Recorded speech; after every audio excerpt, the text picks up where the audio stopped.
Cuma, the first Greek colony in mainland Italy, where legend and history walk side by side. From above, the view reveals a land shaped by time, the coastline stretching into the Tyrrhenian Sea, the green of the Phlegraean Fields, and the silent ruins that whisper stories of millennia. Here stands the Acropolis of Cuma, overlooking the sea.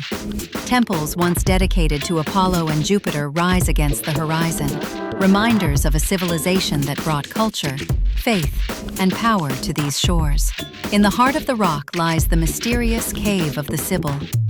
According to myth, the prophetess spoke here, guiding heroes and emperors with her cryptic words. A place where myth becomes stone, and silence holds the weight of eternity.